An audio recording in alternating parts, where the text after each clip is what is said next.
Well, hello, folks. Welcome to another edition of Skipping Lunch. This is after dark.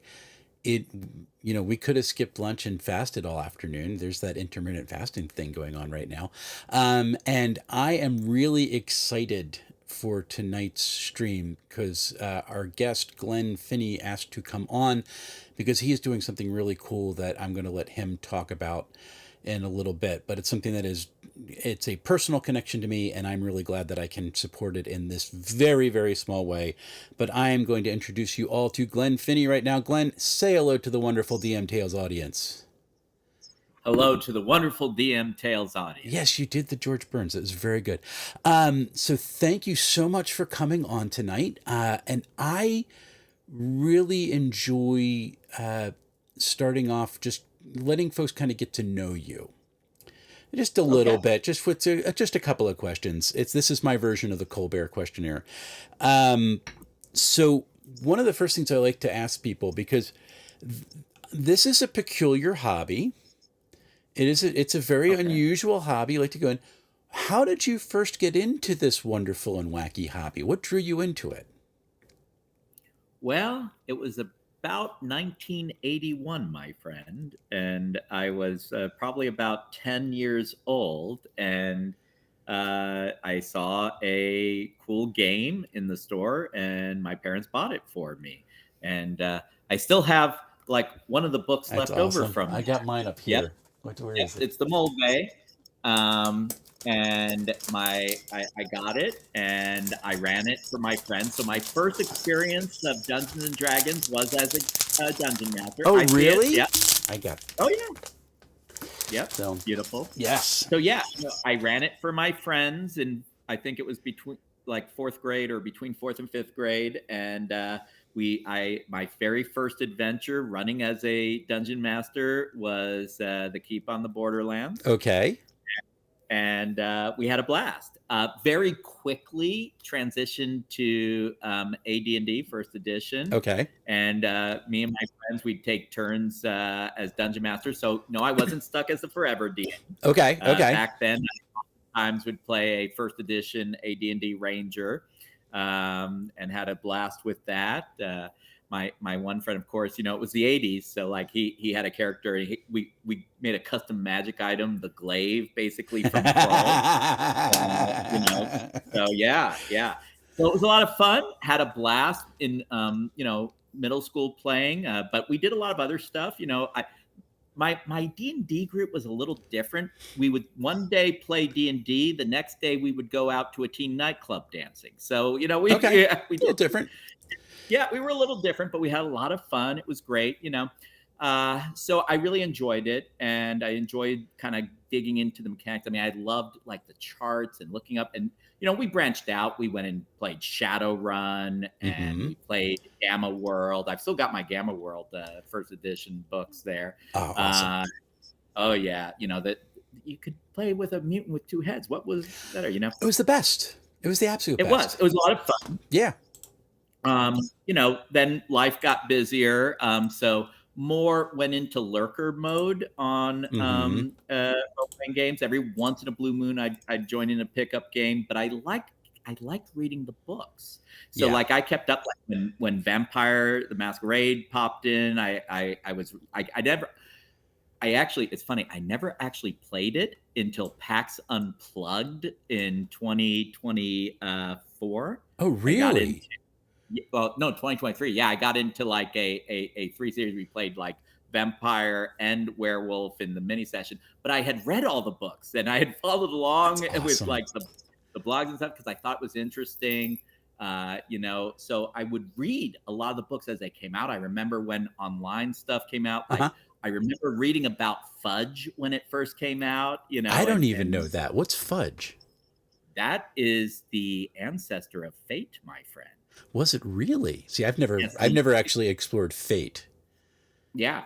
It was actually Fate before it was Fate. Freeform, Universal, a bunch of other stuff, but they came up with the ladder and the funny dice. And, So yeah, I was a lurker for a long time. I still had some of my old books, but then I had kids. Yeah.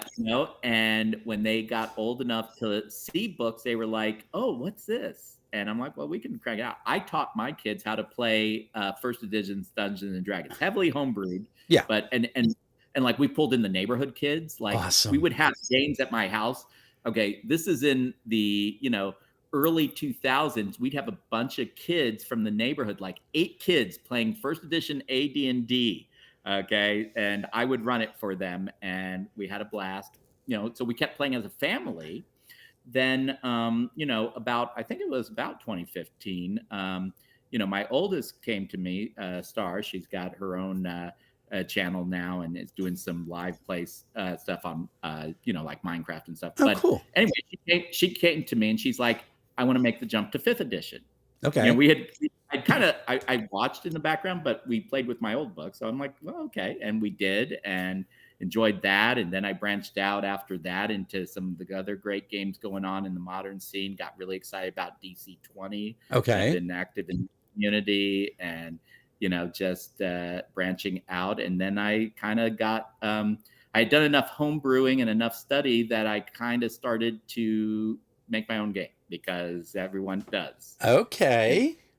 So go ahead. So now I have to ask you, what is your own game?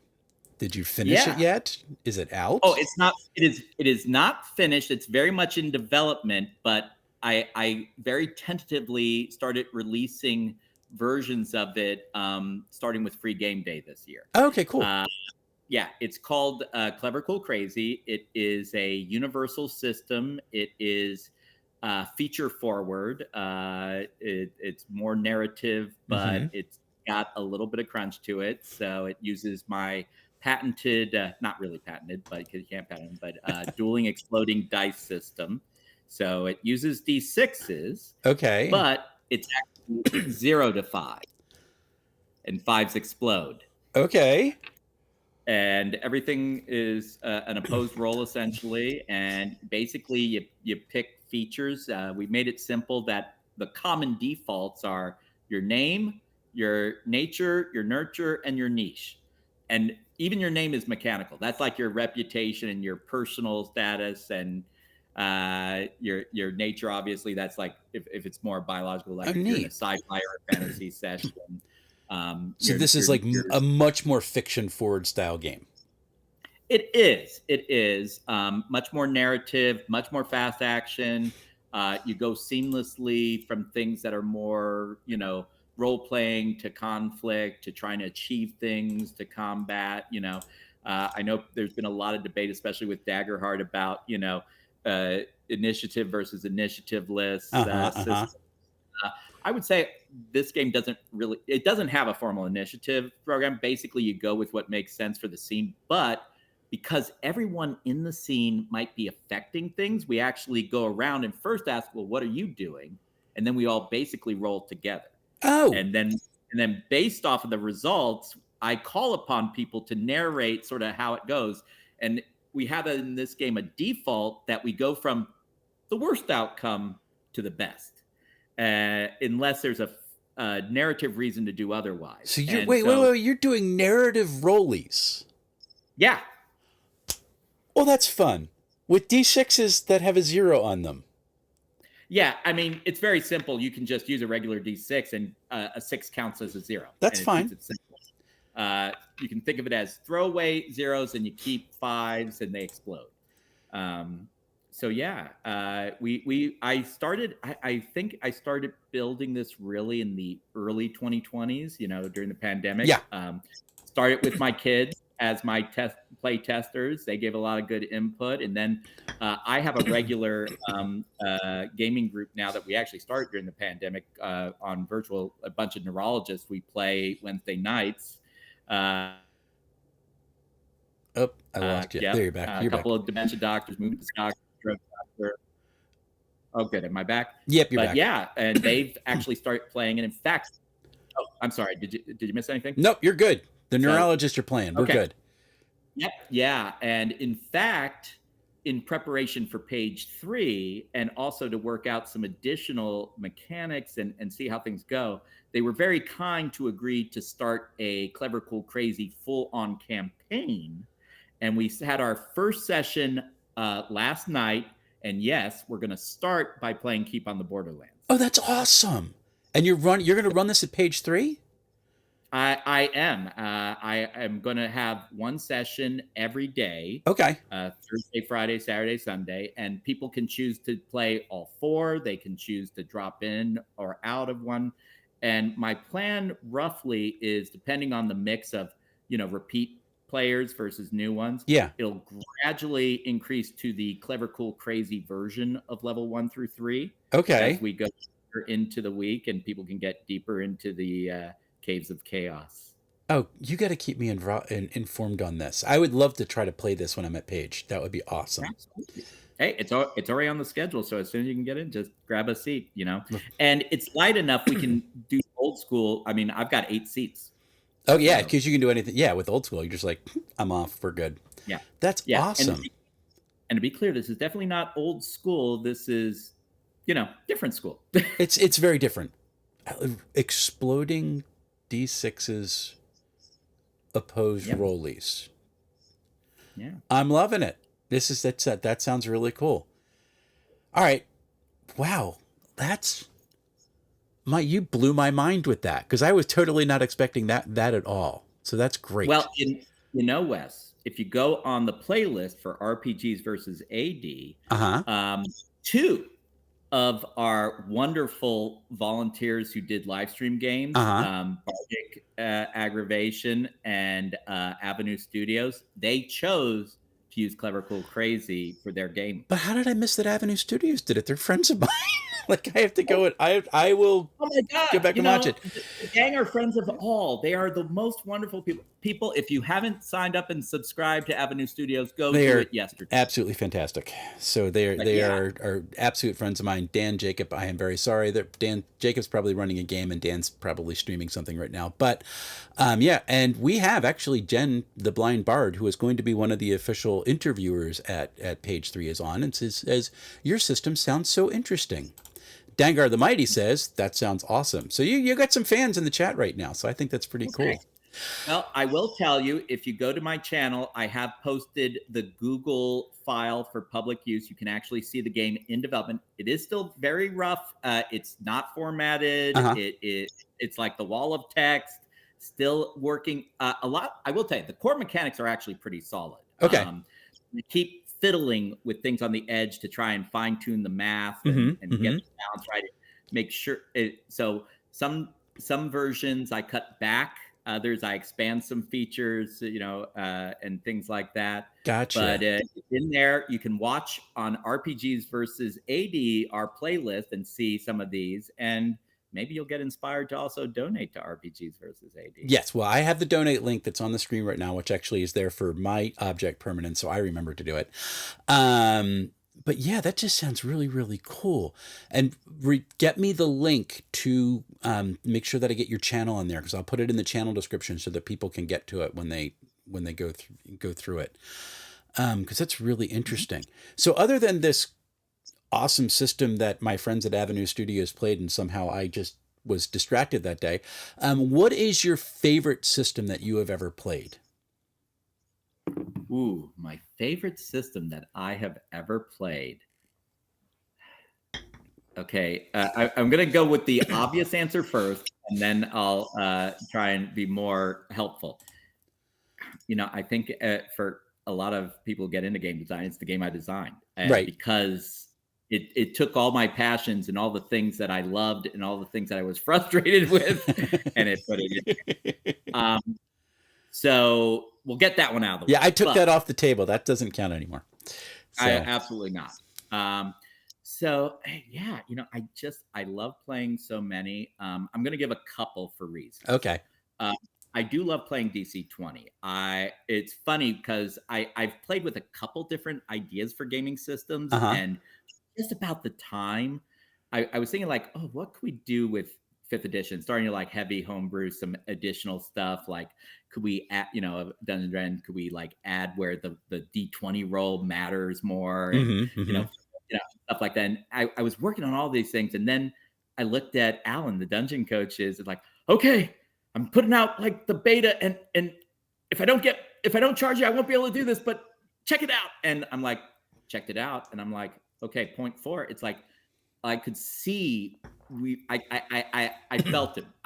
I could see all the things I was looking at, and then some things I haven't even thought of. Okay. That he was trying for it, and I'm like, this is great. And I jumped on the point 4 beta. Okay. And a lot of DC20, ran a lot of DC20 on the DC20 West marches with Lord Hodup and gang over there, and through all the various iterations. And the action economy, if you're going to have an action economy, is so elegant. And you could say, yeah, it's like this, it's like that. It is. But he had one innovation, and Nimble now has that as well, I believe. Okay. And that is that the 4 action economy refreshes at the end of your turn. And it makes all the difference, because now it's like you can be very strategic on during using reactions and stuff before your turn, and it makes you pay attention. But it also, most of them are to help other players. Gotcha. So it's not really disruptive, it's more assistive. But then you know how much you got for your actual turn when it comes around. If you want to blow it all on reactions, that's fine. Your turn is like, yep, already done. But then it gets refreshed and you're ready to go. And Gotcha. it just is very elegant. It's 4 action economy, 4-point action economy, pretty simple. Gives you just enough to do stuff, but not so much that it gets crazy. And there's just really some great ideas, great bones. Actually, the DC20 developers actually played a couple live sessions with a mixed group on the last one on the actual longest day, which this is the Alzheimer's Association's event for, and before that to raise money for Alzheimer's disease and related disorders. And they're great and really smart, really passionate about gaming. So I think that's been my latest favorite. Okay. Having said that, it may be a controversial hot take, but I think there was a lot to love about 5th edition D&D. And I know that's a hot take, but it really, it was a nice balance of bringing in some of the older tropes and stuff from the old school, but having a more streamlined and systematized one. And it just was very easy to get into character builds. And I got into a lot of and that's what got me really excited about watching guys like Treant Monk and Colby, D4 Deep Dive. And, I mean, watching their builds, and it was like funny. It's like, okay, how close did I get when I did that version? And it was just a lot of fun. If you like building characters with stats, but, and yeah, so it was easy. It hit a nice sweet spot, especially at the time. So I enjoyed it. I'm not gonna pretend. You like what you like. It's what you go. My struggle with 5e is always that I could not crack a way to challenge the players without having to go out of my way to try to kill them. Oh. And trying to kill them was not fun. Like, that doesn't feel fun to me. If people die because they did something dumb in the game, like, that's one thing. But, like, I'm going to throw 18 different things at you, so now it counteracts every one of the abilities you have, and you're all going to die. And that just made me sad. Well, I think the key is challenge them in way, you'll like this, challenge them not mechanically, but narratively. Yes, I tried that. The problem is that all my players were smarter than I am, and more creative. No, it was fun. It's one of the, I describe it, and I've watched this with software too. There is software that is designed to think like you do. Yeah. And so you click with it more, and you just kind of, you can kind of chew on it better, and you know how to pull the levers to get the stuff done, because the toolbox matches what kind of your brain has been programmed to go to. And 5e just like when I was trying to run it, especially when the players got to like 6th level, I was done because I couldn't do anything anymore. It was like, oh no, we had we had a druid that just ruined everything, because he just ruined everything, he's one of the funniest guys and such a great player. But I was like, I don't know how to challenge you. And one of my friends is like, well, this game's really not about that. I'm like, yeah, I want to go play something where I can at least smack people. That's one of the things, like, really good game, and didn't didn't mess with the way that my brain processes information. Do like playing it every now and again, which is a lot of fun. But we're really digressing. All right, so you got DC-20, which is I think that's a really good D20 system that's out there right now. Roll high, add the modifier. I would love to play that at some point. I know the Avenue Studios guys love it. I have questions about the 4-action economy because I'm really worried that if you get somebody who has main character syndrome, that can be difficult. And you really haven't experienced that, so I'm really interested to see kind of what that looks at. And then 5e, which is it's a really good system. There's a reason why it was so popular for so many years and is still. I mean, it is still king of the hill. So even though they're right now being outsold by Darrington Press, which is, I do have to kind of laugh at that. Which reminds me, I think maybe our last for this 2025 year of RPG versus AD is tomorrow, 12:30 Eastern time, with the Pocket Dimension. And AK's running me through my very first Daggerheart. Are you really? See, you're jumping ahead. I was going to ask you about that later, but we're good. So we're going to talk about Daggerheart a little bit. I really want to. I have a friend that's one of my 5e players is running that. He loves it. So I'm really interested in actually getting my hands on that and kind of seeing what it's like. I love the hope and fear mechanic. Yes. All right, people. Well, and here's one last question, because you play with a bunch of neurologists. Are you a neurologist yourself? I am a behavioral neurologist. That means I study all those things that the brain does that are especially human, like tool use, language, judgment, planning, personality, memory, and the diseases that impact them, like Alzheimer's disease and related disorders. So my day job is I'm the director of the Memory and Cognition Program for Geisinger Health. Awesome, and thank you so much for the work that you do. And let's switch. I want to talk a little bit about the mission. Probably have connected some of the dots and some of the questions at this point, but I am fairly certain that most of the people who are watching this or who will watch this are aware of what Alzheimer's disease is. But for the people, and I say this with genuine heartfelt love, who are mercifully unaware of what Alzheimer's disease is, can you kind of let folks know about what this disease is and what it does to people? Yeah, absolutely. And the tough thing is, I get this question a lot. What is the difference between Alzheimer's disease and dementia? And what even is dementia? What is Alzheimer's? And honestly, I got to put a little blame on the professional community. We have not done enough to really get the word out and explain these. And there was a recent study that said a lifetime, 40% of people will have a dementia at some point in their life. Mm-hmm. That's huge for us not to be explaining to people what these things are. Mm-hmm. So let's start with dementia.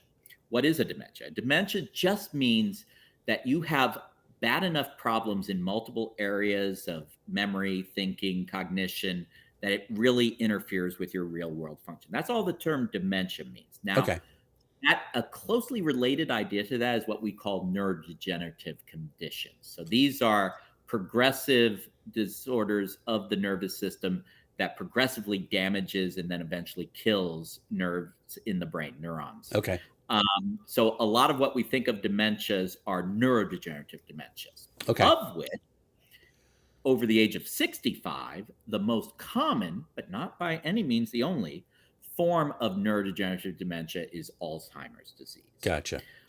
Alzheimer's disease has a very specific type of pathology associated with it, and it's two main proteins.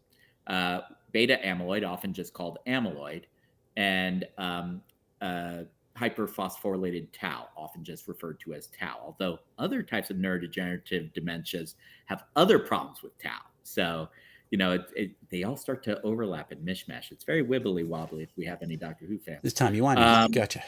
Yeah.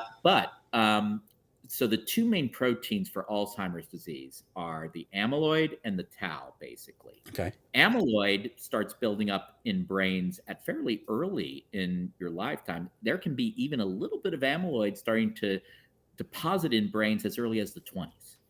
Okay. But we know it's associated with it for a lot of different reasons. We know it's important. Okay. it's necessary, but it doesn't seem to be um, sufficient, because we also know from a really great longitudinal study that was done. It started with nuns.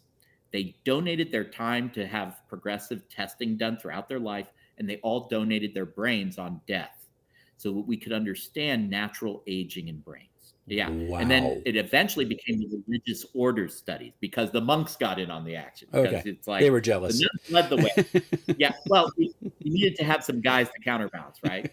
But what we learned from that was there are some people who go through their entire life, and we know they do, with no problems, come to autopsy and they've got brains chocked full of amyloid. So Okay. amyloid is necessary, but not sufficient to get a dementia like Okay. Alzheimer's Okay. disease.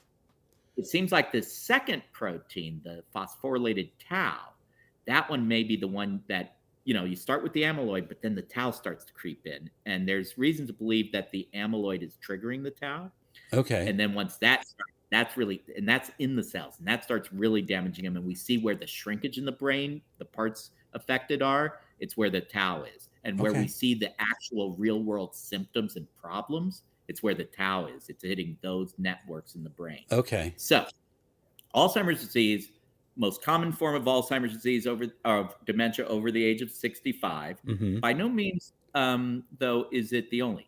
Number 2 causes vascular dementia from things like stroke, small blood vessels getting clogged up. Mm-hmm. Number 3 is Parkinson's disease dementia and Lewy body dementia. Mm-hmm. And you can have more than one of these. You can have Alzheimer's and vascular. You can have Alzheimer's and Parkinson's.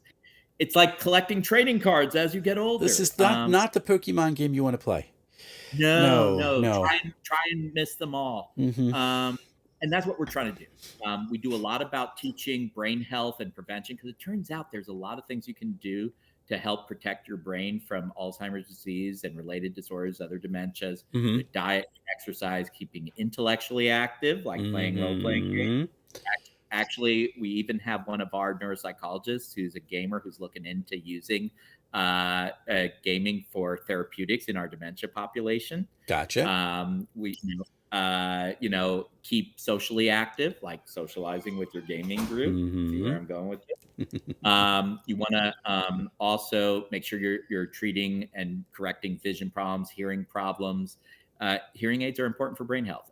You want to treat depression, anxiety, because those are modifiable risk factors. If you have depression and anxiety, you're at risk for dementia. And if you treat those and put them in remission, that part of the risk actually decreases. So there's a lot of things we can do throughout our life to lower our risk. And that's part of it. And living a healthy lifestyle, but also doing intellectually and socially challenging things, which I think tabletop role-playing game definitely falls in that It category. definitely falls in that category. That is more information than I think I would have ever been able to ask on my own. I'm really fascinated. Like amyloid, like what are they? Is it just a byproduct of like the brain function? Is that basically what it is? It probably is. If you really want to get nerdy on this, and hey, let's face it. I'm fine being nerdy, please. I won't understand it, but I'm really fine being nerdy. Yes, you will. Okay. So let me tell you. So there is a sort of precursor to amyloid called amyloid precursor protein. Really clever name. It's great. Good thinking of the name, sir. Yeah, I know, right? And it actually is what we call a transmembrane protein. So part of it sticks outside the cell and part of it sticks inside the cell. And yeah, there's a lot of proteins like that, because you need cells need to interact with the environment. Okay, and so vice that's versa, something so it helps with that. Gotcha. And it looks like, and there are these enzymes that come and cleave it, cut it in half at just the right spot. And it seems like it's the part that stays inside the cell that's the more biologically important part. Okay. If it cuts it right, it's soluble and your body clears that out. Okay. But if it doesn't cut it very well, then it forms what we call beta amyloid, which starts to form into clumps and sheets. And that starts to form what we call oligomers, like a couple floating around that may not be so healthy for you. Okay. And then starts to form amyloid plaques. So in a way, it is the junk that got cut off for the useful part. And if you don't clear it well and you overproduce it, that's where you start to really get into trouble. We know that. Like, for example, you've probably heard of Down syndrome, right? Yes. So Down syndrome, the other fancy name for that is trisomy 21 because they have 3 copies of the chromosome rather than the normal 2. Right. Guess what? The amyloid precursor protein is coded by chromosome 21. And what happens is they all overproduce amyloid precursor protein. And almost all Down syndrome people who live long enough get massive amounts of amyloid in their brain. Really? And get basically a form of Alzheimer's, essentially. So that's another reason we know amyloid is important for this. Okay. Yeah. I am fascinated by all of this. It is fascinating. Brains are cool, and it's fascinating, the biology behind it. So that's the carrot, and the stick is horrible what it does to people. There's a reason they call it the long goodbye. Absolutely. But it's to me, it continues to amaze me how little we know about how the brain actually functions, and how certain people are they know everything. Well, yeah. Well, you ever hear the saying that the start of wisdom is knowing how little you know? Yes. I always start teaching people. It's like you have to understand that you can never understand, and then you will be on the road to wisdom, which is interesting. All right, so we've connected the dots to this already, but I'm going to let you answer the question anyway. We have this amazing hobby that you already talked about. People are talking about looking at the therapeutic benefits for folks who are going through dementia. But what gave you the idea, hey, I want to use this cool hobby to raise money for Alzheimer's research? Fair enough. I have worn a few hats in my time. Okay. And it started, honestly, with family. So I went on to and I still am on the board of the Greater Pennsylvania chapter of the Alzheimer's Association. Okay. And that exposed me, actually, to this new way that Alzheimer's Association was raising money, the longest day. Okay. And it's around the summer solstice. And they said, what you do for this is find something you love or would be willing to do on the day to help raise money and awareness. Okay. And I'm, well, I like playing, role-playing games with my kids. Okay. And so we started off playing Dungeons and Dragons and Dementias to raise money for the longest day. And a couple of my board members, they start talking about, we go it almost all year round. We don't wait just for the day, to do some things. I'm like, oh, that's cool. So I started out and I would post on my social media, we're playing. Can you go and donate money on the website? It was my individual one at first. So that's where I started. And then I also, for a long time, was the chair for and on the Brain Pack, which is the American Academy of Neurology's Federal Political Action Committee. And so basically fast forward, like around 2020, lockdown happened. That's when I started forming, I shouldn't say started, my colleagues formed this online group to play on Wednesdays during the lockdown pandemic, really cool neurologists. And, I was very blessed. My DM, Dan Ackerman, he's now the chair at St. Luke's in Allentown of neurology and a fabulous strokeologist. Which is very ironic because he decided to run us through Curse of Strahd. Okay. And so you got the stroke doc who does clot-busting drugs and vascular playing a blood-sucking vampire. But anyway, they were such a great group. We have a lot of our big fundraisers around our annual meeting. And we were trying to think, okay, how can we, off those big things, have some ways to raise money? We did some, raffles and sweepstakes. And I'm like, well, I start with the longest day doing these games with my kids. I got a group of neurologists. What if we did a few, private sessions on Zoom for our colleagues to raise money? Oh, cool. Okay. And we did it. And I thought, okay, well, how do we raise money? And I had my staff, they would collect things as we went. But what I did was I figured, okay, first I actually had to create a video, PowerPoint narrated video to put on our, behind our professional website, because it was for federal political action. There's all these rules and stuff. Gotcha. But anyway, that our colleagues could go and watch to learn what is Dungeons and Dragons? How do you play it? Okay. Okay. from there explain, and we're going to put goals that if you give this much, you can give like a magic item to a player, or you could, okay, I made a mistake. You guys will understand this who are watching. Okay. I put as one of the fundraising goals that you could pay a ridiculous amount to raise money, and a card from the deck of many things would be drawn. Oh, you So poor fool. oh, I know. And the beginning of the first session, someone's like, boom, big money. I want to see that card. Oh no. Do you remember what got pulled? Luckily, it was a fog cloud, which Okay. wasn't too bad, except they were riding along a cliffside when it got pulled. So, like, there was literally and I kind of steal and mix and match from different game systems, right? So basically, we had a skill challenge to keep them from falling to off their the death, cliff. standing off the cliffside in the fog cloud. That was a fun adventure. Thank you for your donations. We'll come back next week. Okay, that's awesome. I know, right? I love it. It was a lot Okay. of fun. We had multiple dementia docs playing in that, including one who is now going to be the head of behavioral neurology and dementia at Virginia Commonwealth University, my buddy Trey Bateman. We had one of the big gurus at University of Pennsylvania for behavioral neurology, Roy Hamilton, playing. He's a big D&D nerd. He's a great guy.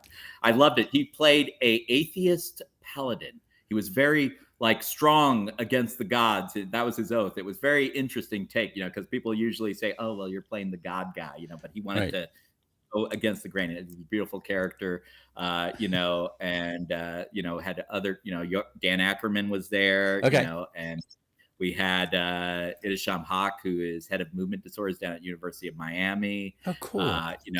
Jose Posas, who's a great sports concussion neurologist. He's now at University of Virginia in Charlotte, Virginia. We got the gang together and we played and we raised money, and that was great. And that taught me how to start setting goals as part of the, like, if you hit this amount, we'll do this. And also have for individual players goals. And I'm like, as I was thinking more about, and then I would actually, for the longest day, I started posting about our neurology group playing. And we actually have great artwork from Eric Anderson, who's another one of our players. He's big now into virtual neurology. He's involved with a group called Synapticure. They started out giving virtual care for ALS patients, and now have branched out into dementia and Parkinson's, trying to hit places where they just don't have great access. Okay. And he's out of Sarasota, Florida. Plays a great character. Usually pretty dark characters. It's fun. He's a great guy.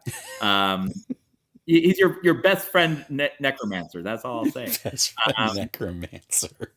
But so, and he did a great artwork of our party as our characters from Curse of Strahd, including in the background massively our dungeon master as Strahd. It was beautiful. Oh, that's awesome. It's still, if you look at my personal page for RPGs, because you can have your own personal page as a team member, and then there's the team page. If you look at my personal page, see the artwork Eric Anderson did. It's great. All right, I'm going to go explore. Thank you. Oh, that's so cool.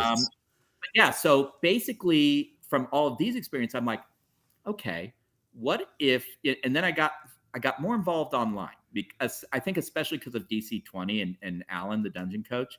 Okay. With the DC20, I got a little bit more involved in playing online and started to meet these people in the community online. I'm like, there's some great people here, and I'm like, what if we could get this group energized and activated to fight Alzheimer's disease and related disorders? So I started getting the word out, and really, had some initial moral support from the dungeon coach, and then the Pocket Dimension. They were our OGs for the streaming community. They're like, we want to do this. We're all in, and we roped in one of their friends, Tabletop Phoenix, who's a great guy, project role player. He is doing stuff for like mental health and other philanthropies using therapeutic role-playing games. That's awesome. And he's been part of our group as well. Actually, funny enough, he's like, I have never played Curse of Strahd. So Curse of Strahd came up a lot for the past few years. So I started out with my neurologist group as a player, And then my future stepson Robbie got me as a present the fancy Curse of Strahd. I'm like, well, if you got me this, I gotta play it. And then I start running him, my son Liam, an old time gamer, and the teens group, and they actually ended up doing a live stream on our kickoff this year. They Oh, actually did a short neat. part for the fundraiser, raised a lot of money. They were really working hard. So I'm running them through Curse of Strahd, and then Tabletop Phoenix. He's like, I've always wanted to, but I've never played Curse of Strahd. I'm like, we could probably fix that. So I brought him in to the DC 20 West Marches and started a DC 20 Curse of Strahd campaign within our West Marches game, Through the Mists. And that actually was one of our other kickoff RPGs versus AD live streams in March. Okay. So, it just was this great synergy, great people. A real big thanks to the Pocket Dimension, who were one of our first and one of our most loyal, and they're going to bring us home, So tomorrow cool. with it.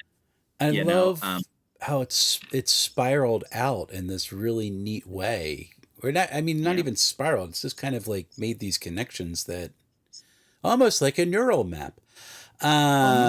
Look at that. And go through. So for you, if you are going to set kind of like, here's where it became RPGs versus AD. Like, about how many years have you been doing it to where it's coalesced into the form that you're saying that's really the thing? It wasn't the nascent version. That's where we got to it. Honestly, it's this year.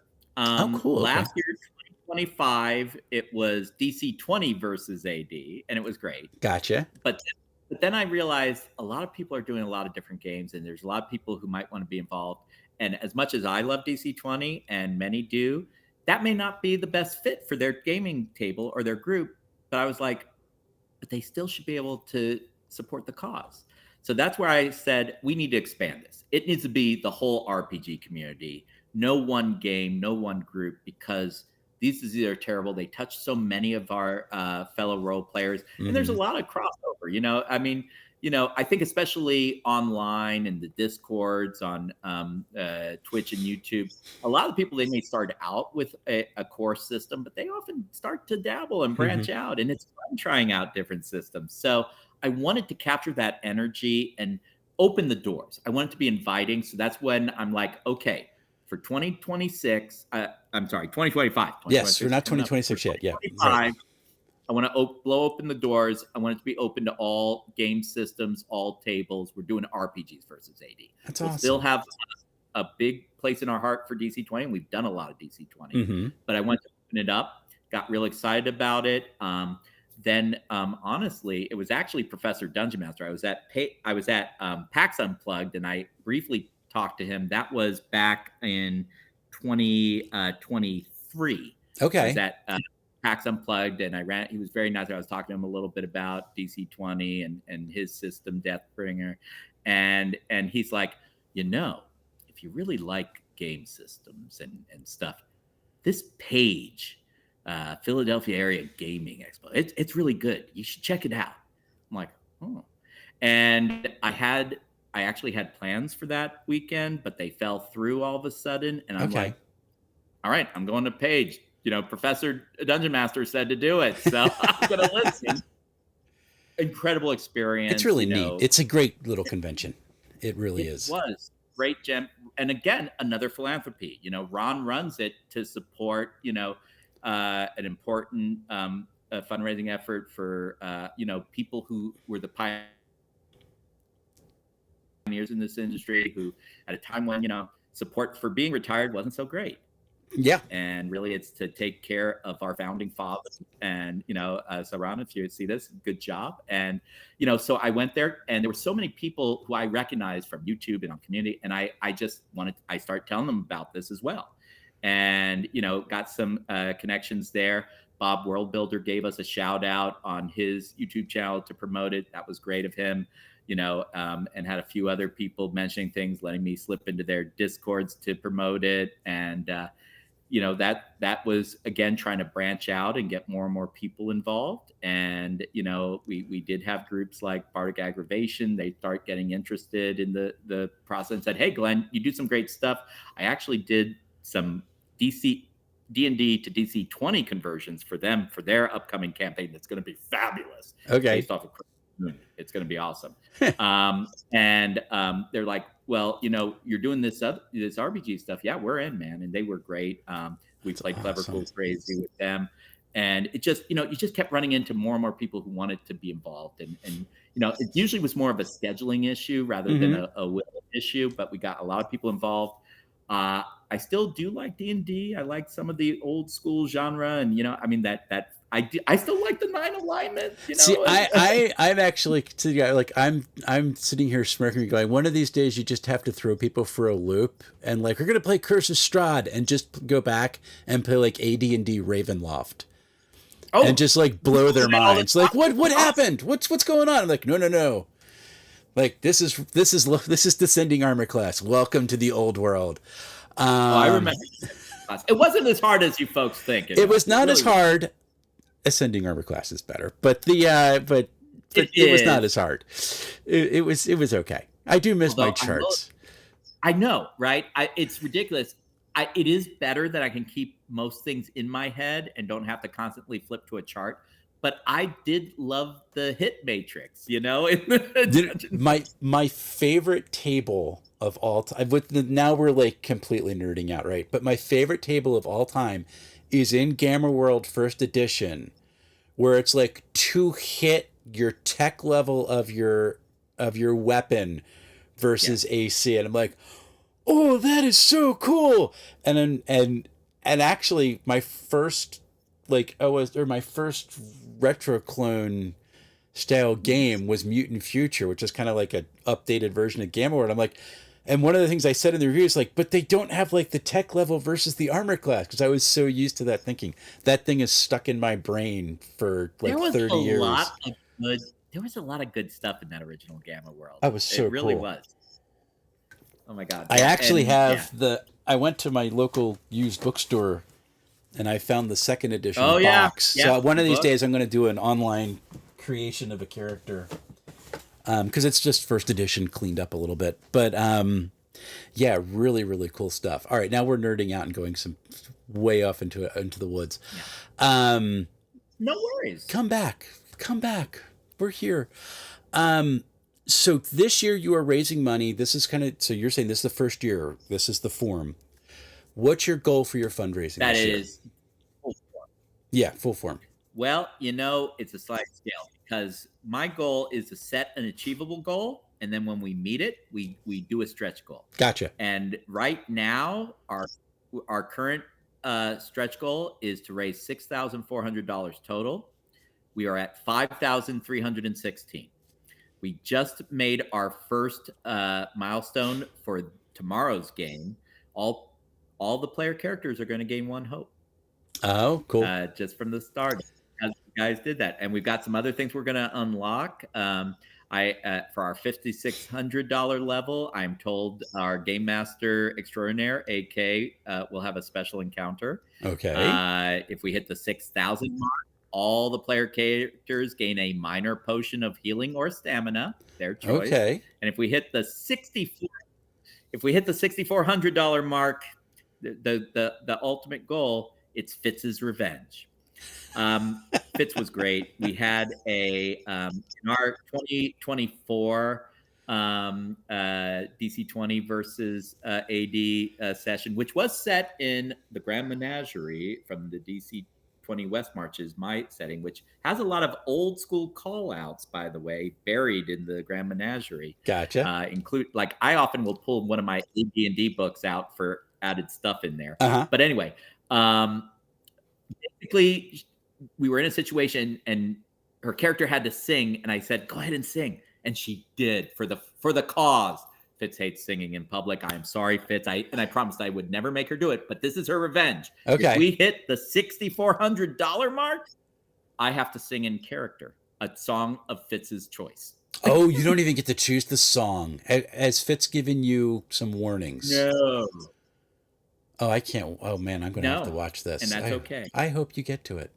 Here's my thing. These are all player focused rewards. Is there anything for the GM?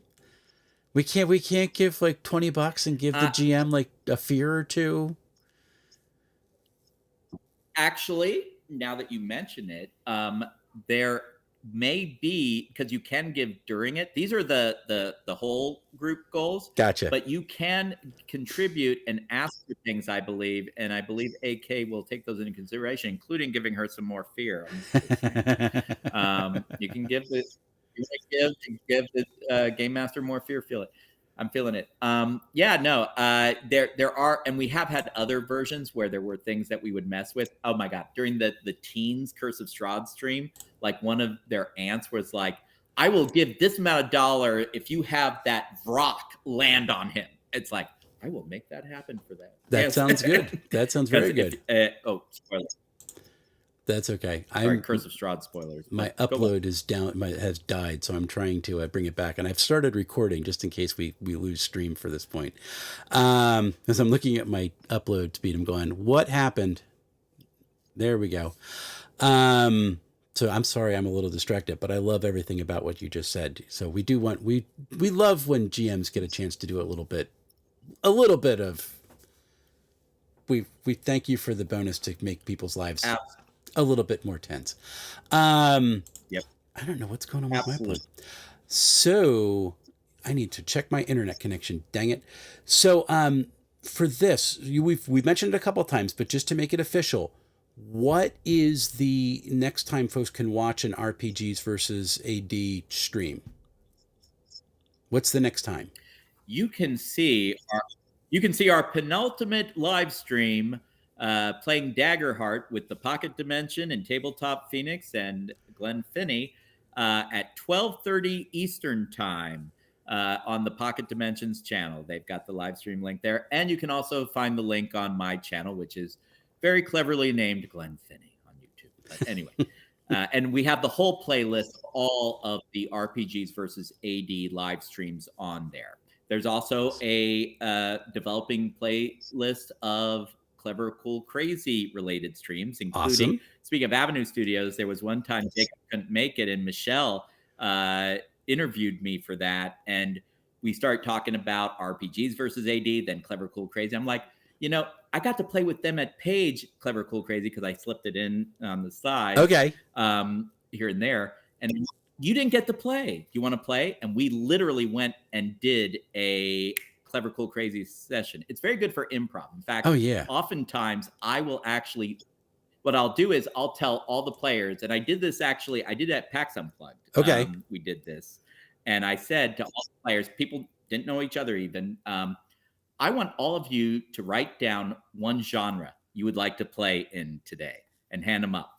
And then I took all of it and I mashed it together. That's awesome. And would improv a session right then and there. That's how flexible the system is. It can sometimes be a challenge.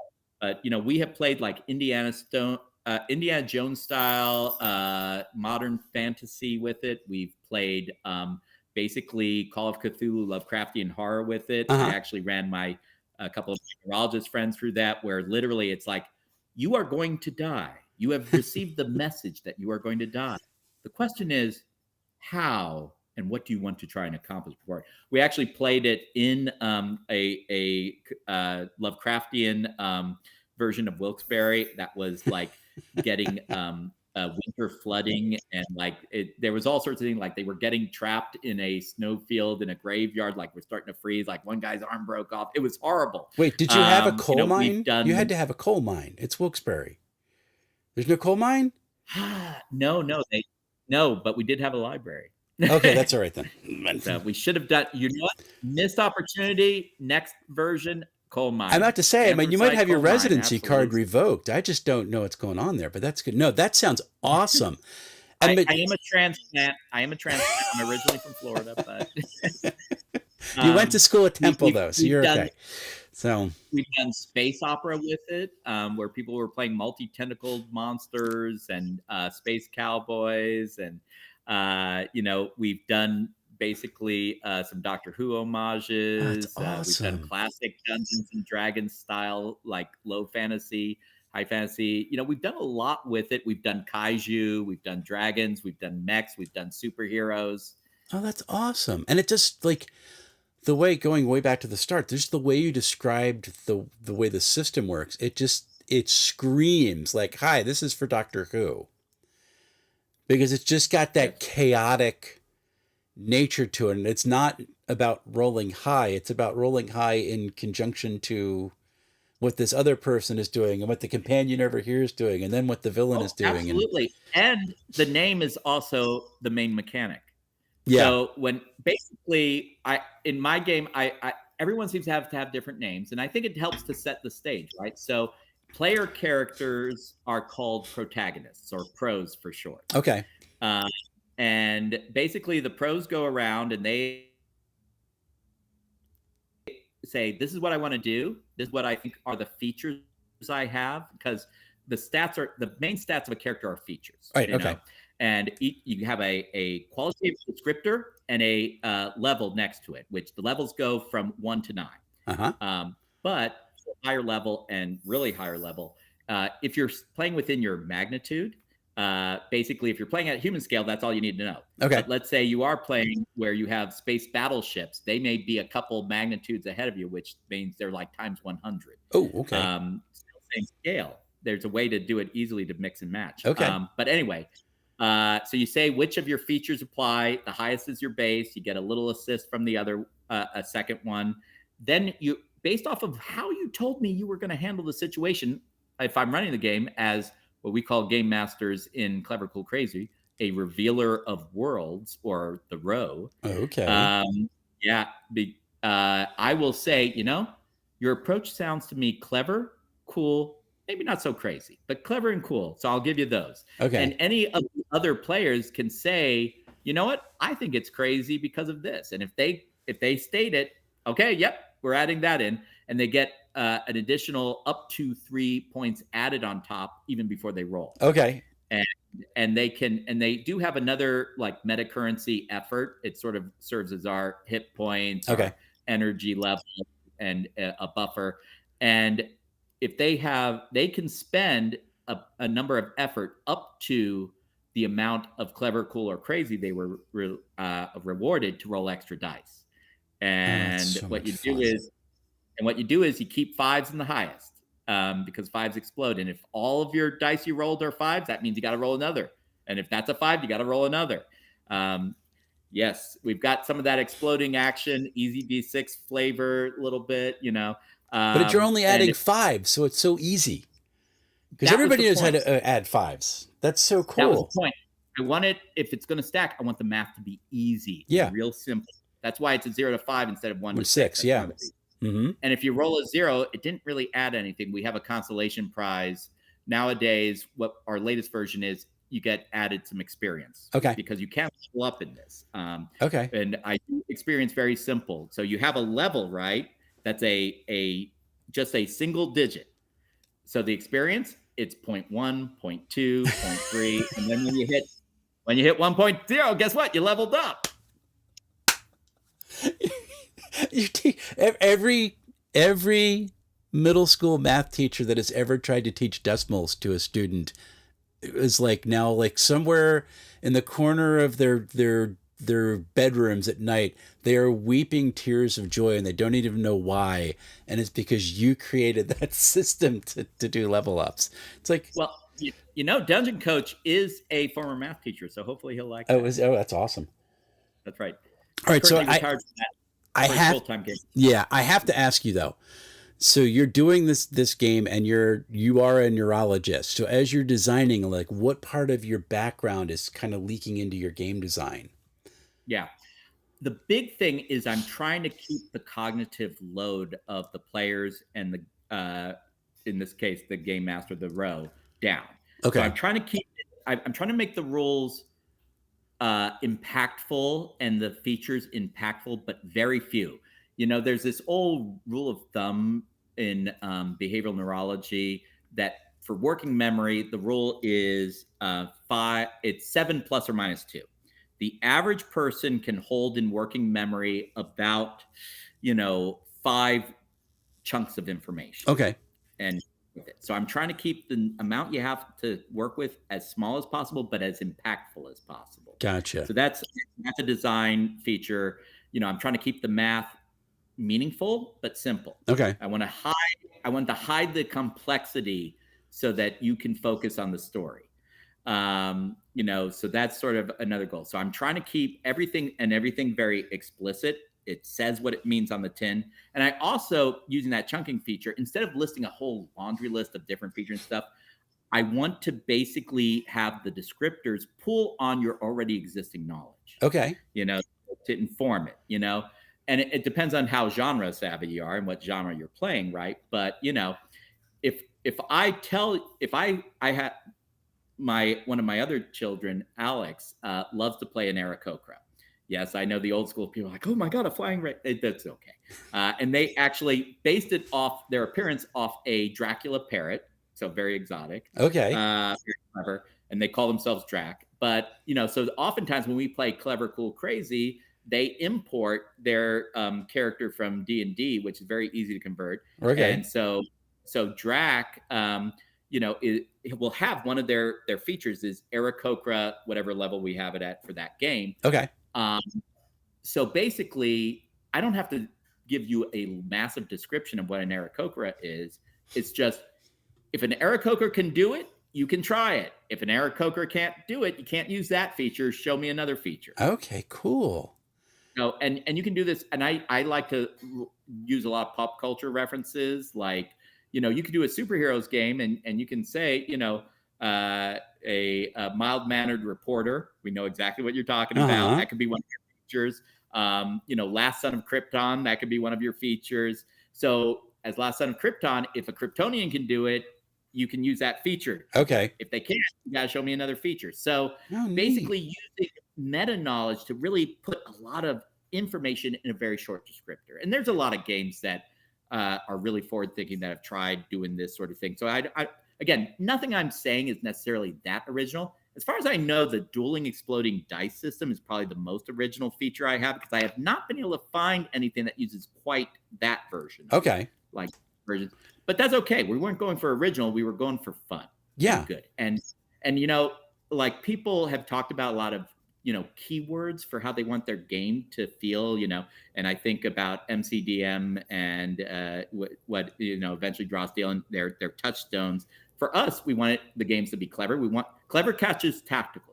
That's using your pro in a tactical, very thoughtful sense, something that's smart. But a narrative tactic, not necessarily a grid-based tactic. Right. But you could describe that. You could say, sure, I'm going to position myself to flank the enemy. I'm like, that's clever. So you're going to get a point for that. Instead of having some other, you get for being clever. And then I think when we're playing, we all are putting on a story for each other. Sure. And I don't want you to just give me the most grind and most like little minutia. I want you to be clever. I want you to be tactical. But I also want you to think, how could I really do something cinematic, really cool looking? Mm-hmm. And that's really cool. And you get points for having a cool approach. So not just being tactical, but having style. Yeah.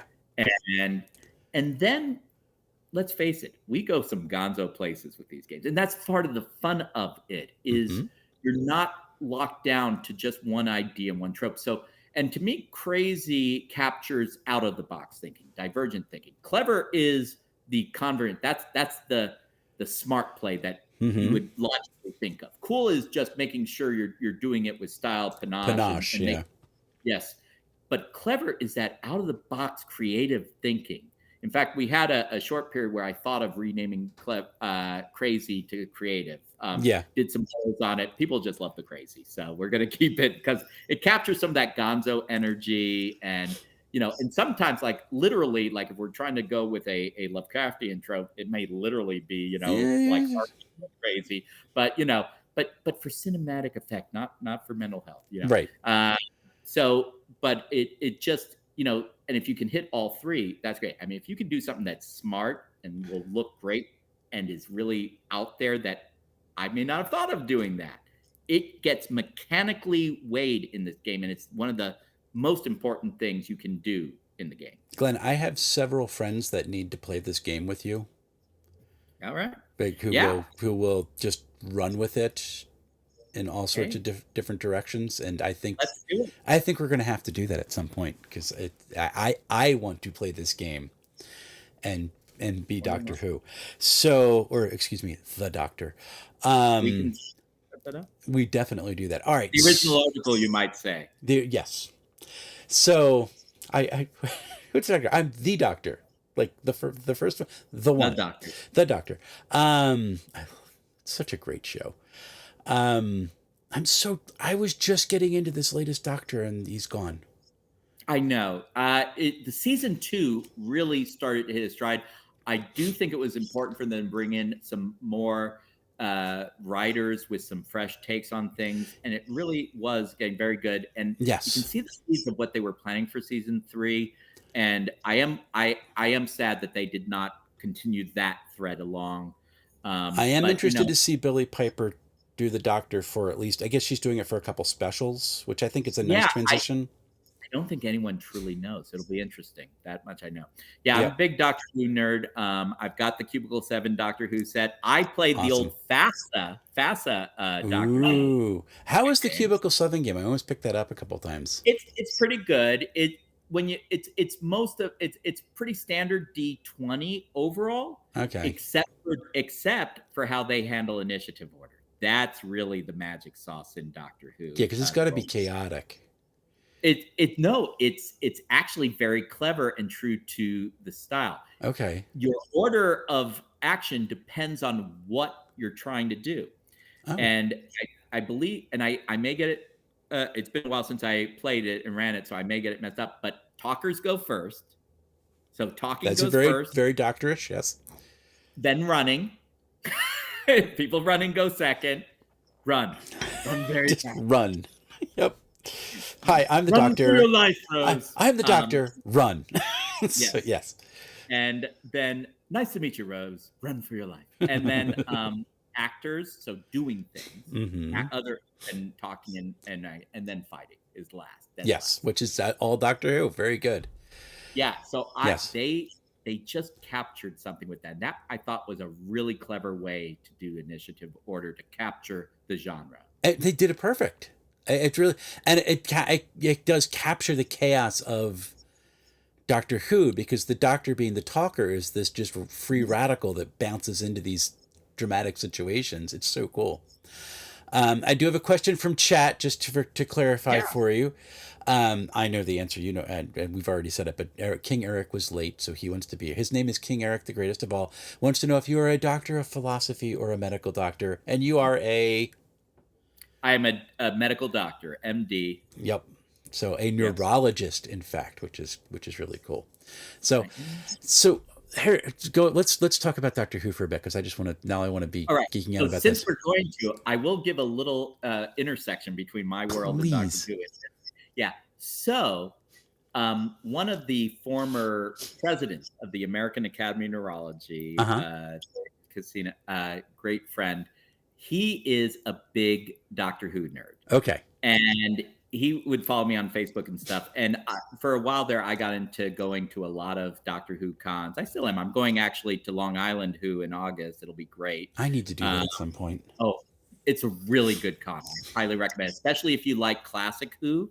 They are getting more and more new Who. So it's not just and new Who isn't so new anymore. It's right? not new anymore. It's pretty old at this point. It's not. It's all Doctor Who to me. Yes. And and all that. But yeah, they do great. Fraser Hines is going to be there. He is fantastic to meet. The old Jimmy McCrimmon from the that's second Doctor. awesome. He is a great guy. Go up, throw him some cash. He deserves it. And he has such great energy. And he sometimes will show up cosplaying as the second Doctor, and he nails it. Oh, that's so great. Okay. Oh my God. Yeah, Fraser Hines, great guy. But yeah, so he saw that I would I like with some, I've done the 4th Doctor, the 9th Doctor, and he said to me, Glenn, you're my Doctor. Aww. I got that going for me. That's nice. So what else do you want to talk about, Dr. So here's my question, because I really loved the portrayal of the character, and I was so upset with the way that the seasons went. But what was your take on Jodie Whittaker? I loved Jodie. She was so good. She was very good. I will say I did watch Broadchurch. And she as Beth in that, oh my God, so incredible I need to watch actor. that. I have not seen that. Oh yeah, and you know what sucked me in is there were a lot of Doctor Who actors. You know, Yep. you had David Tennant, you had Arthur Darvill, Mm-hmm. and many others, and I got sucked in. David Bradley, Mm-hmm. hello, and so I watched it. It was like the original version was really good. It's like, wow, this is really good, and that's how that was my introduction To to Jodie Jodie Whittaker. Whittaker. Okay. And so when they announced her, I'm like, oh yeah, she's really good. This is going to be something. And she did have a little bit of that manic pixie energy about her, but you know what? That's in the Doctor. It's. I And thought your has take been of the since the character. second. Yeah. You know, Yeah. Yeah. Yeah. um, I have no complaints about Jodie Whittaker as the Doctor. I thought she was great. I do think some of the writing and ideas for the showrunner Chris Chibnall were a little erratic. Went a few places I would have gone differently. Yeah. But there were also some gems. A lot of people give flack about the Fugitive Doctor, the Ruth Doctor. No, I But thought that was really a cool. That was a cool take. it was cool. It was confusing, but that's okay. But Jo Martin, oh my God, from the moment she took on the outfit and introduced herself, it's like they could have made her the next Doctor, and it would have been great. You are. Although I got to give a shout out again to my family, so because I've been watching Doctor Who longer than I've been playing role-playing games. So I started out as a little kid watching, on public television in the U.S. Tom Baker, Fourth Doctor, my first Doctor, absolutely. Who I've met a few times, and he is everything you thought and more. That's awesome. He is eccentric and lovely. I went to Timey Wimey, which is a great one done by Louise Jameson, Leela. Okay. To raise money for some noble causes. I think it's domestic abuse was one of them. Okay. And I met him first there, and he just went on, and I showed him my middle child Alex cosplayed as the Fourth Doctor for Halloween. Showed him pictures. He's like, "Oh, it's so great that the young people still love the character," and just likes the gentleman. But anyway, so I grew up, and it's like,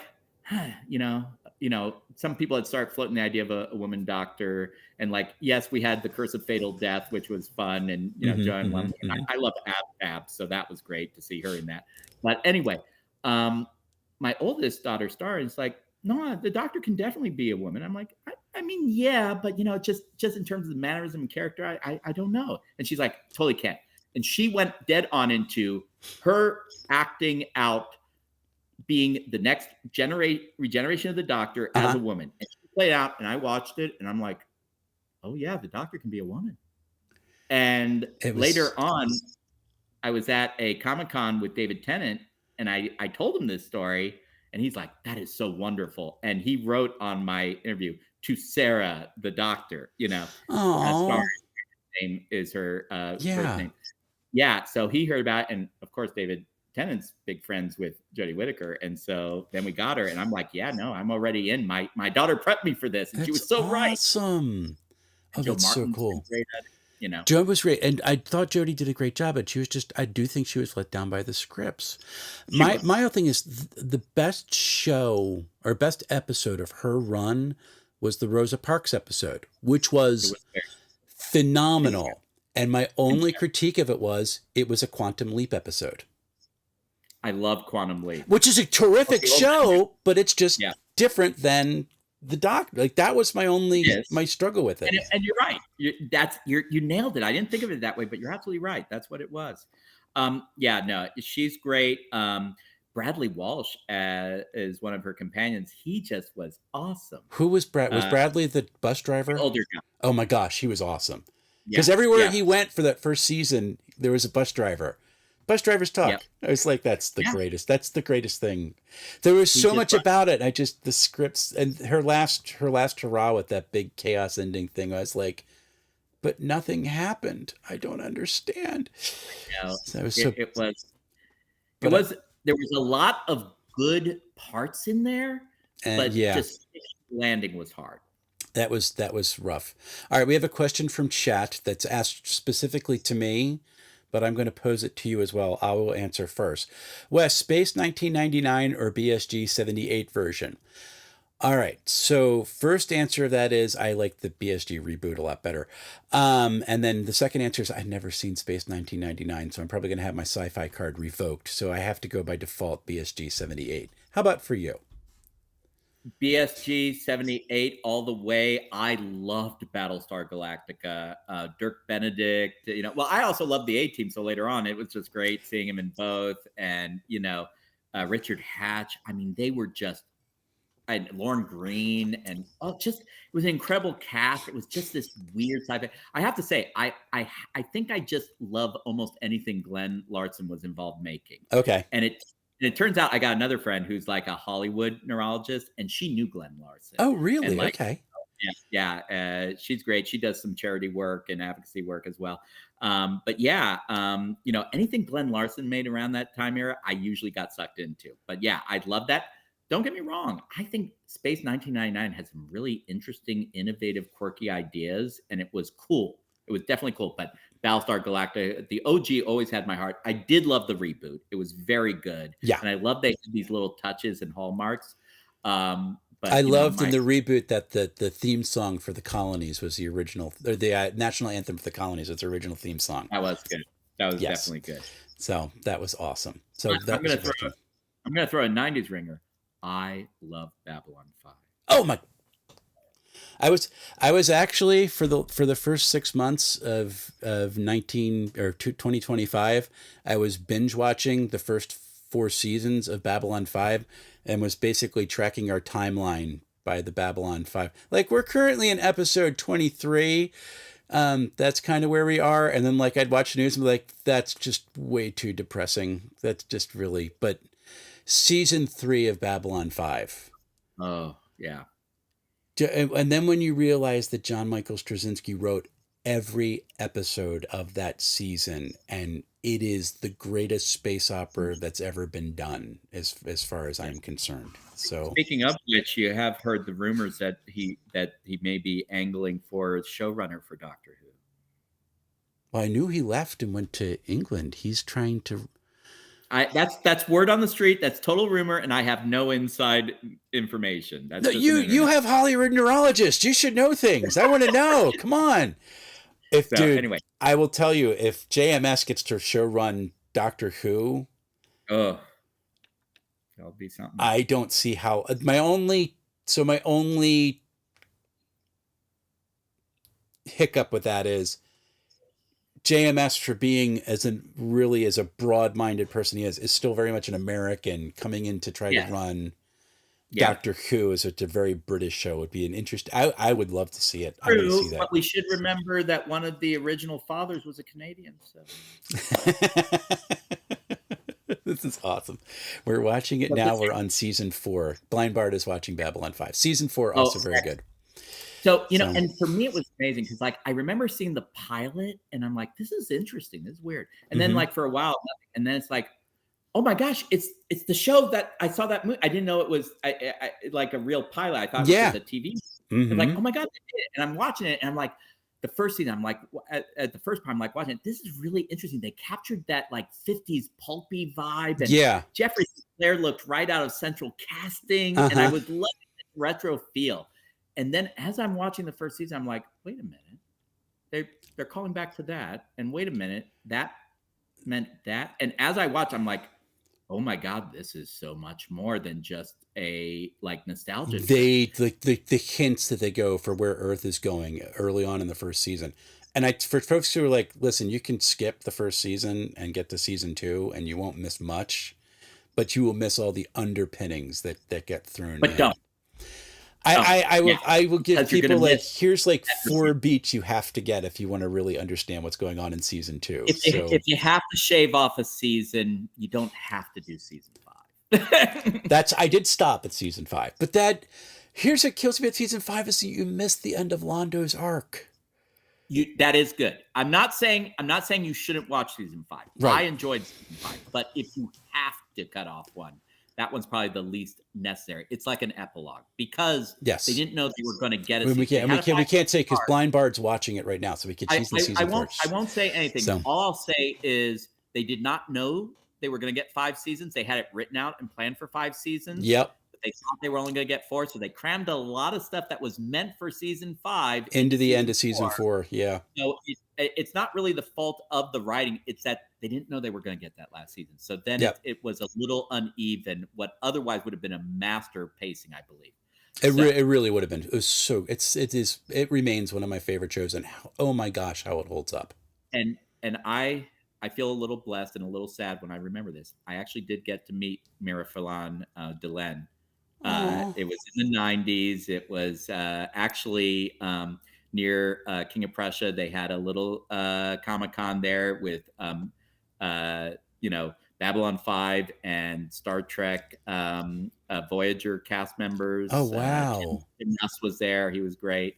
And I got to meet Mira-Fallon, just such a delightful woman. Oh my God. And we lost her way too early. We lost too much of that cast way too early. It's horrible, the attrition in that cast. Truly horrible. I mean, such great actors. And they brought, in the end, such a gravitas to those roles and such a serious, approach to it that elevated what it was already great material. Yeah. Jakar, one of the Jakar and Londo have two of the greatest character arcs in drama. Yeah. In drama, not in science fiction, in any drama. And I'm going to tell you, In Babylon 5 is one of my favorite love stories. Yes. I will definitely. We're not doing any spoilers for those. I'm not doing any spoils. I will absolutely agree with that. But I just Londo and Jakar, I could watch their scenes over and over and over again. And the scenes, well, I'm not going to give away because Jen hasn't got it, but their last scene together in episode 5 is one of the greatest. First off, it's a great piece of writing because it is so completely authentic. It resonates so much with what's going on in our world right now. That part is amazing and just with lots of trepidation all at the same time. Yeah, it was so great. Piece of art that still speaks to modern times. Yeah, and I can't say anything about it because Jen's watching it. So Jen, finish the show, and you and I will talk when I have you on the channel. And by the way, for King Eric, Farscape is totally cool. Oh gosh, when Talon gives himself up and Krace is in the command carrier, and that's the end, and the music and the water flowing down the steps with Scorpius there, and just phenomenal. Scorpius, one of the most underrated characters. Like, if you want to see how to play a complex, antagonist, I would even say in a weird way. Yeah. By the way, main characters in Clever, Cool, Crazy who are against the players are referred to as antagonists because you got to have an antagonist for your protagonist. Absolutely. So but do you abbreviate them PROS or PROSE? It's PROS if it's plural. Yes. It's a pro singular, pros plural, but I appreciate where you're going with I kind of like that. They're the pros. Hey, you can homebrew it into your game. There we go. I before I forget, I did want to mention one thing that you might like. So the main, like a character sheet is features, right? Basically, but it does have a couple other features other than features. There's also conditions, which could be just temporary or could be enduring conditions. And basically they lower your ability for if it applies. Okay. Now, here's the cool thing about Clever, Cool, Crazy. Mostly features are in your favor and conditions are against you, but rarely a condition might help you in a certain situation or a feature might harm you in a certain situation, depending on the genre, not just so much genre, but the situation itself. You're a peacekeeper. They don't regulate their body temperature. So Ooh. So we do that, and then there's a third category: assets. In general, a pro is expected to have the regular equipment that those features would denote. If it's regular, we're not going to worry about that too much. But if we need to, we'll give you a condition that you lost it. Okay. But if you want special equipment, like if you think about magic items or a mech suit, if you're doing like a Lancer battle mech, old BattleTech homage, that is an asset that it can be simple, just adding to a role if it's appropriate. It can be like a temporary asset, like a form of giving help forward. Like you could have given a pep talk before your colleague runs a race. You're not in the race, so you can't roll with it, but you can give them the inspiring speech asset that it'll, you know, it can have enduring equipment like a +1 magic sword is literally magic sword 1, Okay. Magical armor. So that's how we handle those things. And the only other two things you need to keep track of is your effort, which can go up and down, and your experience occasionally. Usually the experience either gets directly added onto the feature or is calculated at the end of a session. Okay. But if you don't spend effort at the end of the session, you cash it in for experience. That's so cool. I'm going to have to download this. So here's my request from you, because we were talking about something at some point. We did this. We did this stream for a reason. So please send me the link. Because I will forget to go get it, and I really need it. But send me the link of the stream for tomorrow, so I'll put that in the description for this channel, so people can watch and donate. Everybody, click on or scan the link on the screen so you can donate to this fantastic organization. And then please send me the link for your YouTube channel and the link for the download of the rules, so people can end up with being crazy or clever, cool, crazy. Is that what it is? Yep. Yes, and there's an easy way to remember it. Look at the second level, the second letter. They're in alphabetical order. That's awesome. So we're at like an hour and a half. Because we could probably talk about Doctor Who for the rest of the night, but I will tell you. Yes. For the I think it was the 10th anniversary of the 50th anniversary of Doctor Who. Yes. I was on faculty at the University of Florida at the time, and they had a big convention, SwampCon. Okay. And I did a 2-hour panel reviewing the 50-year history of Doctor Who leading up to the 50th. Packed room. Of course. There were people standing in the hallway. So for the 50th anniversary, I guess it was the 50th. I was like this close to being like, we have no money, but I'm doing this. I almost flew to London because they had the philosophy, theology, and religion of Doctor Who. And I'm like, oh, I'm going to that. Like, I just need to be in London to go to that, because that's the type of weirdo I am. No. I actually have flown to London 3 times for Doctor Who events, including I was among the first 100 people to meet Christopher Eccleston at a con. Oh, really? Yep. So what was he? I mean, what was he like? He was very nice. I think he was still getting the feel for the con scene because it was his first. But it was great having him there. And another tie-in, unfortunately, but he's been very forthcoming about it to help others. His father suffered from vascular dementia. He's talking about that. Okay. So yeah. But it was great. That was London Film and Comic Con. It was a great event, and it's where Matt Smith and Christopher Eccleston met, and did the handshake. And I was on a different floor when they did it. No. I could hear the cheering. I'm like, what's going on? And then people come running down. Oh my God, Matt Smith and Christopher Eccleston. They were just literally up on the floor where everyone could see him. Oh my God, it was incredible. I was this close to him. So this is what I love about geek cultures, because you see these moments of that is world changing, and 98% of the world's like, who? Which in that case is actually appropriate. But it's so great. All right. Oh man, we could just keep going. Glenn, first off, thank you. Thank you for reaching out and seeing if we could come together to talk, because some of the names that you have on here, and you're just hanging out with little old me, which is so much fun. Thank you for the work that you are doing. Thank you for all the research that you're doing.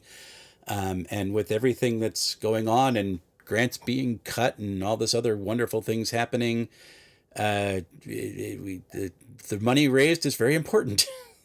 And look, honestly, I don't really care where you are on the political spectrum or stuff. What I'm going to tell you is we've had, I've been doing this for 20 years. Mm-hmm. Just for a few years, we finally start making some real progress. Yeah. We got some disease modifying treatments. They're not good enough yet, but they're something more. First treatment we've had in 20 years. That's new. We've started getting more biomarkers to better to help people clinically. Haven't had that for 20 years. We've gotten so much in the last few years. We are finally making momentum. And you know why? Because the Alzheimer's Association worked hard to advocate for increased federal spending. Yep. What got cancer where it is massive, investment. Yes. It's a moonshot. And we're halfway to the moon. You can't cut off the funding halfway to the moon. It doesn't work that way. No, we just strand astronauts out in the middle of nowhere. So yeah. Yeah. Apollo 13, great movie. But I do recommend everyone, if you can contribute. Alzheimer's Association does go towards research funding, but even more importantly, you can join AIM, which is the advocacy wing for the Alzheimer's Association, and talk with your legislators. They represent you. Let them know that really solving the problem of Alzheimer's related disorders is important, not just to them, not just to our families, not just to our country, but to the world. And we need leadership now more than ever on that funding front from the U.S. because we have been the front runner. Mm-hmm. And yes, there's other people looking to take up the slack, but no one can do what we do. And we already have a lot of great momentum. We don't want to lose that momentum. Yep. So thank you so much. And I know I told you beforehand, but this is personal for me. This is a disease that took my grandmother from me. And if you've not experienced that, having someone who is deeply involved in your life slowly disappear. And I went away to summer camp one year and she was gone when I got back. And I went and visited her one time. She did not know who I was. The importance of end that story, and give to that for that. And we've done it with cancer. My wife is a cancer survivor. It's not the death sentence that it used to be. We need to keep doing this. So folks, if you're able to do that, it's very important. Support folks like Glenn who are doing this important work. Play the games, raise the money, talk to your legislature so that we can cut through all the nonsense that's going on right now. So, but listen, I am grateful for all that you do. Thank you for coming. We're at an hour and a half. This has been, when I say this is a treat, Glenn, this is one of the most fun conversations that I've had all week. It's been so much fun. So thank you. I'm going to go off and say goodbye to folks, but please stay on the line so I can say goodbye to you in person afterwards. And do you just want to have any last words for folks who are here? Please do check out our team page, RPGs versus AD. If you can contribute and if you can get the word out, let your friends know, let your family know. The link is right. I'm trying to point backwards. It's right there. Point right there. So thank you. All right. You stick around. I'm going to say goodbye to folks. So I could have talked to Glenn all night. We could have really danced around giving away some spoilers to Jen for season 5 of Babylon 5, which I just would feel awful about. So Jen, I'm glad that we stopped. Doctor Who, absolutely crazy, incredible. Farscape, one of the most gonzo amazing shows, and this important work for Alzheimer's research. Please support this. This is not a story I want to inflict on anybody, and I've watched it happen to myself and to far too many people around me in my work as a pastor. So please give generously to that. I will be back doing some reviews next week. I am technically going to be on vacation, but I'm working on my Rest and Redemption review. And then I have my Unnamed Numenera book, and I just finished the Player's Guide for Dreams and Machines, which is a really cool setup and game. Looking forward to getting all of that to you. And until we see each other again, folks, happy playing, everyone.